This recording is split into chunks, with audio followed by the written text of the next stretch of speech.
Hello friends, today we will be talking about wound healing. So without further delay, let's begin. So wound healing is basically a complex integrated sequence of cellular, physiologic and biologic events initiated by stimulus of injury to tissue. Okay? The same events in the same order occur in every healing process regardless of tissue type or the inciting injury. So let's begin. So, wound healing. So, what is wound healing basically? Healing is nothing but a body's response to an injury. Okay? So, how does it respond? It tries to, okay, or it is an attempt to restore normal structure and function. Okay? So, basically, the damaged tissue is replaced by a living tissue to restore function. Now, wound healing has two distinct processes, regeneration and repair. So, basically, in regeneration, the word regeneration itself says that it is generated again, okay, or formed again. So, the normal tissue or the original tissue is formed without any scars, all right. So, that is nothing but regeneration. While in repair, healing takes place by proliferation of connective tissue, giving fibrosis or scarring. Alright? And regeneration is by proliferation of parenchymal cells. Okay? And results in complete restoration of original tissue. So, basic difference between regeneration and repair is regeneration takes place by proliferation of parenchymal cells, results in complete restoration of original tissue. Okay, repair is by proliferation of connective tissue, results in fibrosis or scarring. Okay, and though both processes take place simultaneously, regeneration takes not only has proliferation of parenchymal cells but is under constant regulatory control of their cell cycle. Okay, like growing, which includes growth factors like fibroblast growth factor, platelet derived growth factors, etc. Okay. So here in the regeneration picture, you can see the proliferation of parenchymal cells resulting in restoration of original tissue. The clear difference seen from the picture 1 to picture 4. So regeneration basically occurs by two processes. First one is proliferation of original cells from margin of the injury. Okay, so when there is an injury, imagine there is a cut, okay, in the hand. Now what happens from both the ends of the cut or from both the margins of the cut, the tissue starts to proliferate and comes in the center or fills the gap which is there in between two margins. Okay, so that is the first process of regeneration. The other one is proliferation of migrated cells with subsequent differentiation and maturation so that the original tissue is formed. Okay, so here there is a proliferation of migrated cells. The cells are migrated from somewhere else. Okay, they undergo subsequent differentiation and maturation because of the cell cycle and then form the original tissue. Okay, whereas in the first form what happened, there was a small cut. Okay, so how did it regenerate without forming a scar? It just, the tissue started proliferating from both the margins of that cut and met in the in between, okay, at the center, or it just covered the gap. So imagine now that, see, many a times what happens, you when you're cutting with knife any fruit or anything, you end up cutting your finger. Okay, first it bleeds, but as the days pass by, if you see the healing, it just occurs without forming any scar. So that is a very good example of regeneration, unless the cut is deep, of course. Okay, now let's talk about repair. Okay, so replacement of injured tissue with proliferation of connective tissue is repair. Okay, and it often results in scarring. Alright, now repair occurs by two processes, granulation tissue formation and contraction of wounds. Okay, Talking about the granulation tissue formation, granulation tissue is always pink in color, is slightly granular, okay, and has lot of small blood vessels and is highly vascularized, okay. Other than that, it also has fibroblast and young collagen. All right. Now, granulation tissue is formed in three phases. Phase of inflammation, that is nothing but as soon as the injury occurs, the blood clot is formed. Correct? Post that, there is acute inflammatory response, wherein the neutrophils, monocytes are released into extravascular space.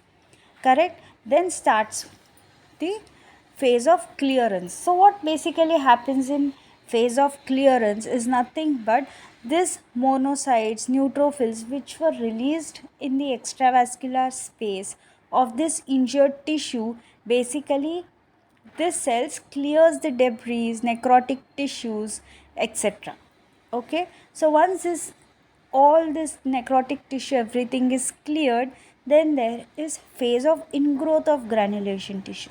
So in this phase, basically new blood vessels are formed. Now from where these new blood vessels will be formed? They will be formed from the margins of served blood vessels. So when the injury had occurred, the blood vessels also broke, right?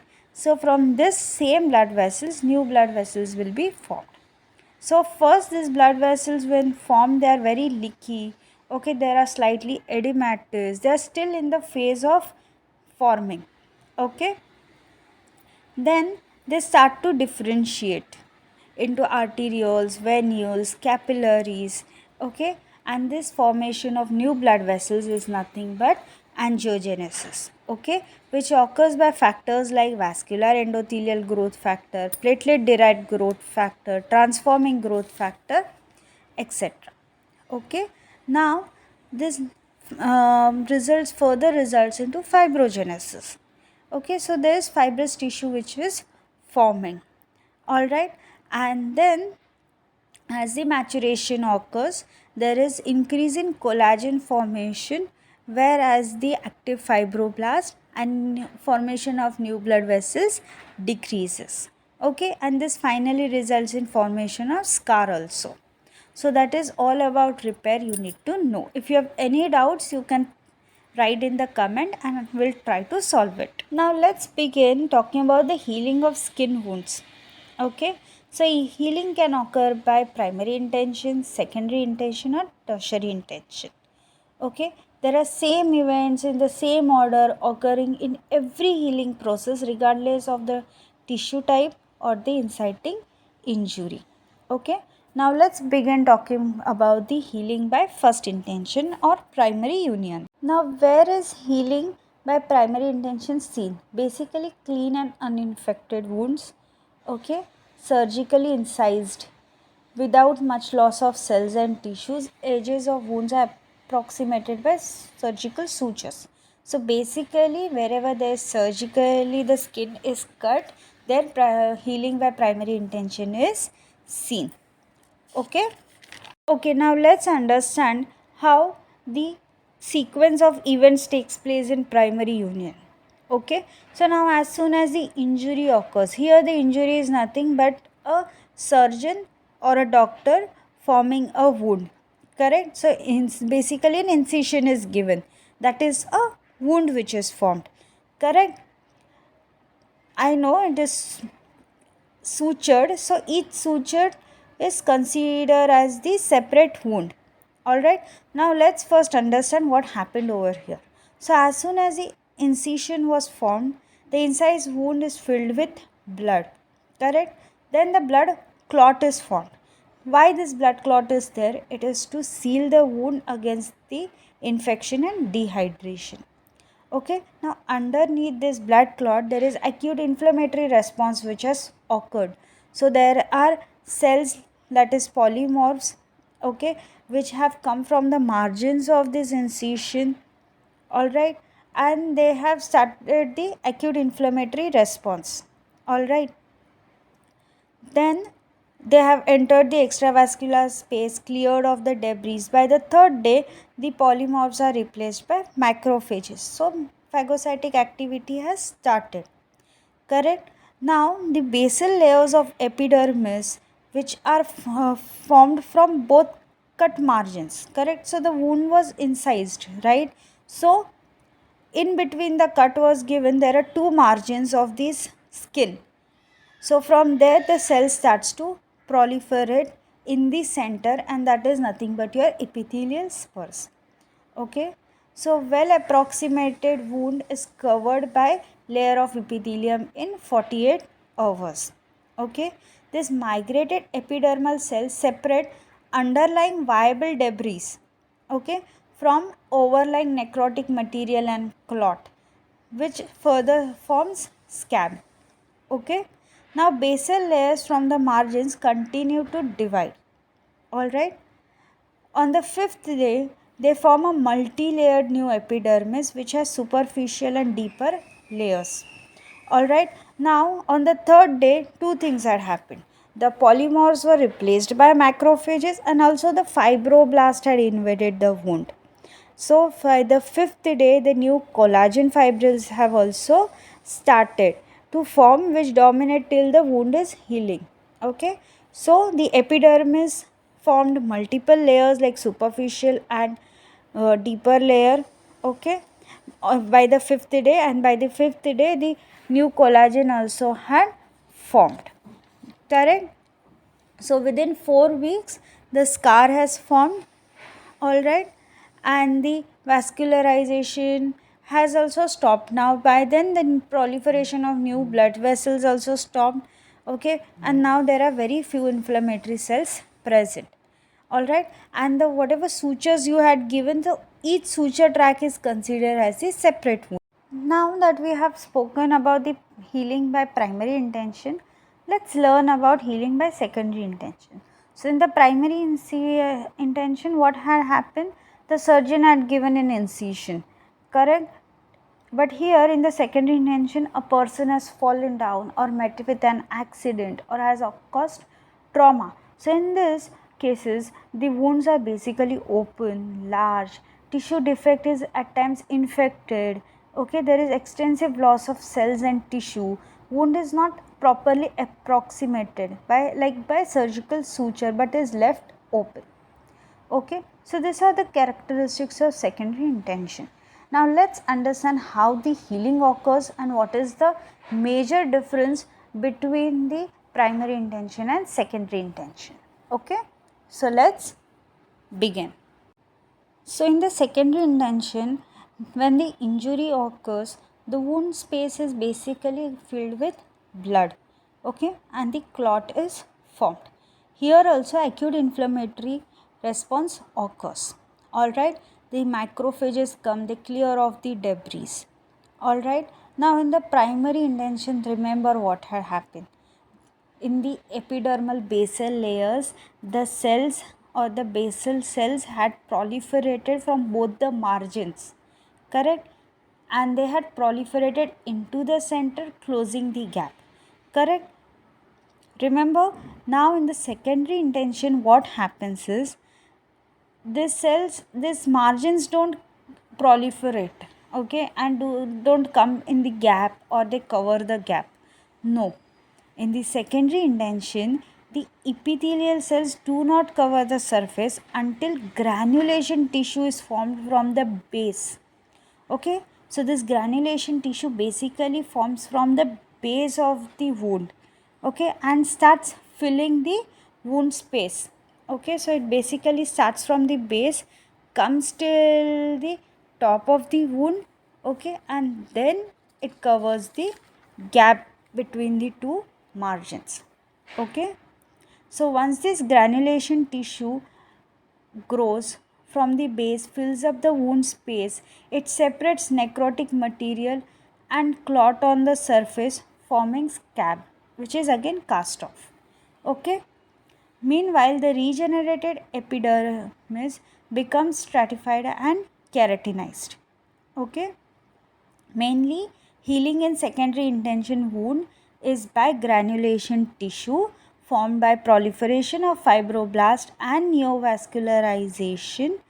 Okay, and at times this granulation or many a times this newly formed granulation tissue appears red or pink in color, is granular and fragile. Okay, and on maturation becomes pale and white, okay, because of increase in collagen and decrease in vascularization. Okay, now here many a times the hair follicles or sweat glands are not replaced until their viable residue is present. Okay, and it heals with a scar. Understood? Now the main difference between the primary healing and secondary healing is that is wound contraction is the main feature of the secondary healing, okay, which doesn't occur in the primary healing. This occurs due to action of myofibroblasts present in the granulation tissue that causes wound to contract one third to one fourth of its original size. Got it? So the major difference, two differences between the primary and secondary intention is primary intention do not have granulation tissue formation. Okay, there the epidermal cells are formed from the margin itself. Okay, they end up meeting in the center of the wound or they fill the gap between the two margins. Okay, whereas in the secondary intention or secondary union, what happens, the granulation tissue is formed from the base and it covers the wound space completely, and until then there is no epidermis formation. Okay, and the primary intention is basically done by a surgeon, so the depth the surgeon knows how much they have cut. Correct, they are, these are suture, they are very precise, the primary union or primary intention wounds, whereas the secondary intention wounds are have ragged, they are irregular, not properly approximated, usually left unopened. So because of all these things they can undergo contraction. Okay, that is they actually undergo contraction, they can know they actually go under contraction and they become one third or one fourth of its original size. Okay, in an open wound bacterial contamination may occur resulting in delay in wound healing. Okay, so due to release of bacterial toxins that cause necrosis, suppuration and thrombosis. Okay, so surgical removal of or debridement of this infection is very necessary to prevent the infections. All right, so that is all about the secondary intention or secondary union you need to know. So healing by tertiary intention is delayed primary closure. Okay, so here the wound is left deliberately open so that the presence of foreign body or infection, any such complication can be resolved. Once this complication is resolved, this wound is sutured together. Okay, so that healing occurs. Let's understand about the complications of wound healing. Infection is the most common, especially in the secondary intention wounds. Correct? Other than that, implantation or epidermal cyst. Now, what happens? There is increased proliferation or even persistent growth of epithelial cells even after the wound is healed. So, in such cases, epidermal cyst can occur. Okay. Other than that, pigmentation. Alright, now staining with color of hemosiderin can give rust-like color to the healed wound. Okay, deficient scar formation may occur due to inadequate formation of granulation tissue. Okay, so granulation tissue was not properly formed; it resulted in deficient scar formation. Incisal hernia. Okay, other than that, hypertrophied scar or keloid formation. So when there is excessive formation of collagen in healing, it will cause keloid formation. Okay, they have tumor like projection of connective tissue. All right, and then there is excessive contraction. Now, exaggeration of wound contraction results in formation of contractures. Okay, also known as cicatrizations. And neoplasia, rare but can occur. Okay, let's understand the factors that influence healing. It could be two: local factors and systemic factors. Local factors first: type of wound, size of wound, location of injury. Okay, now this are the factors which will obviously influence the healing. Other than that, infection, poor blood supply. Okay, there is foreign body embedded in the wound. Again, the wound healing is delayed. Poor blood supply, wound healing is delayed.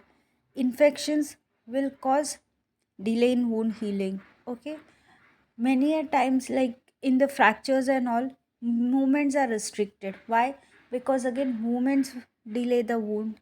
Okay, exposure to ionizing radiation will delay wound healing, delay formation of granulation tissue, which will cause delay in wound healing. Okay, and UV light helps in healing. So other than UV light, everything else: infection, poor blood supply, foreign body movements, exposure to ionizing radiation will delay the wound healing. All right, now let's understand about the systemic factors.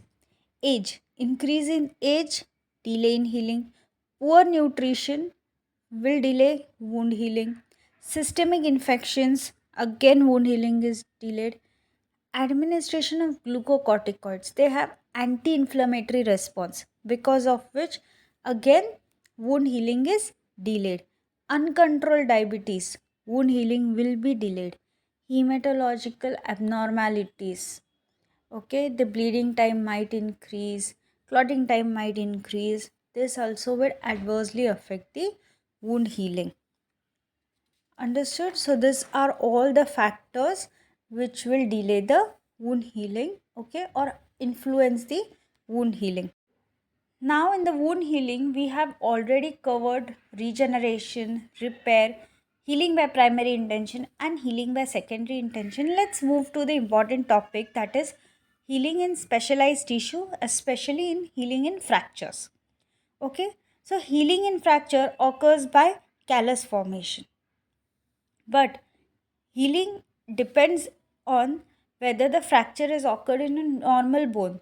So, normal bone, basically, fracture has occurred in a patient who is normal, okay, or who doesn't have any underlying diseases related to bone, all right, or whether the fracture has occurred in a pathological bone, okay, that is, a patient already has osteoporosis, Paget's disease. In such cases, fractures are easy to occur. Okay.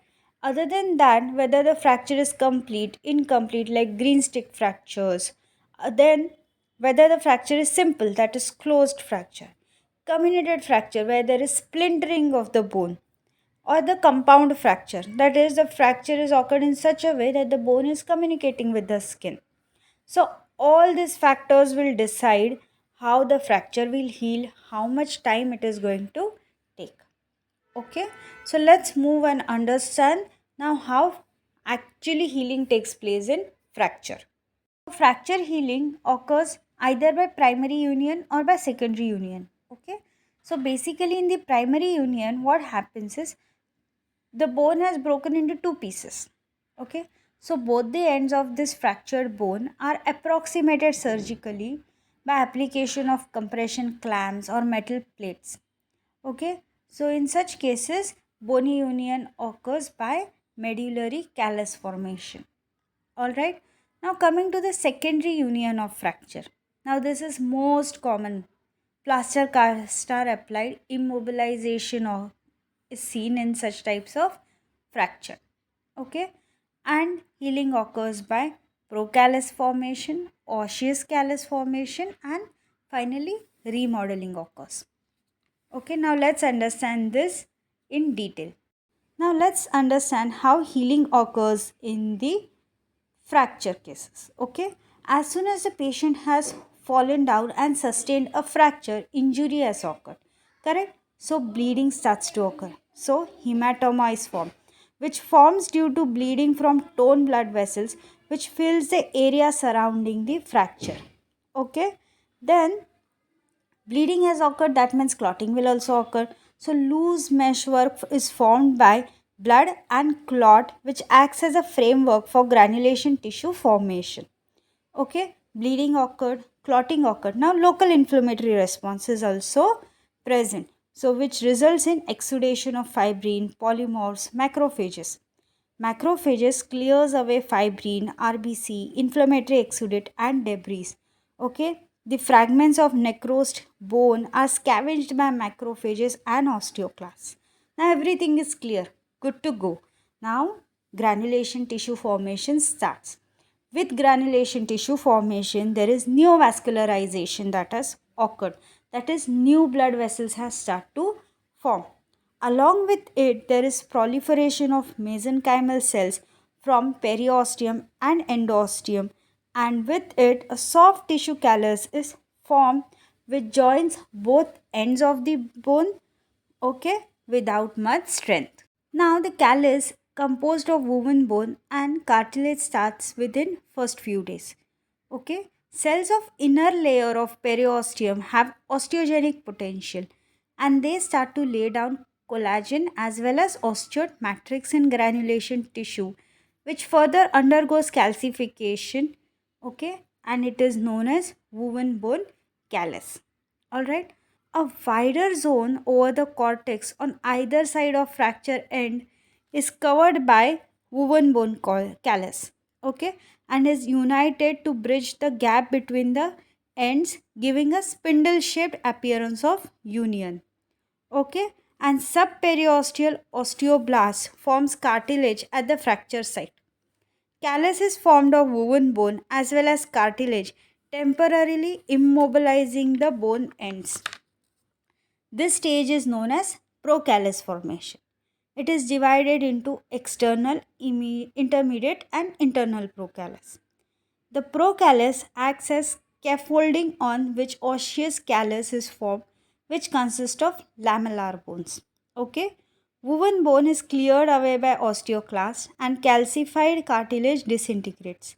In this place, new blood vessels are formed, osteoblasts invade and lay down osteoid, okay, which is calcified, and lamellar bone is formed by developing Haversian systems concentrically around the blood vessels. During formation of lamellar bone, osteoblastic laying occurs and osteoclastic removal takes place, remodeling the united bone ends, which appears like a normal bone.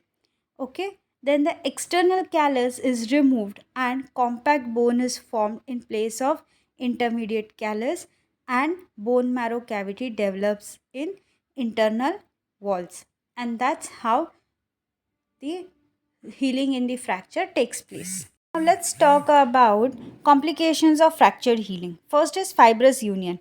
Results instead of osseous union if immobilization of fractured bone is not done. Sometimes false joint or pseudoarthrosis may develop.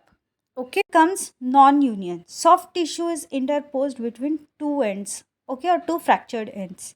Then there is delayed union. Occurs when the wound healing is delayed due to infection, poor blood supply, poor nutrition, movements, and old age.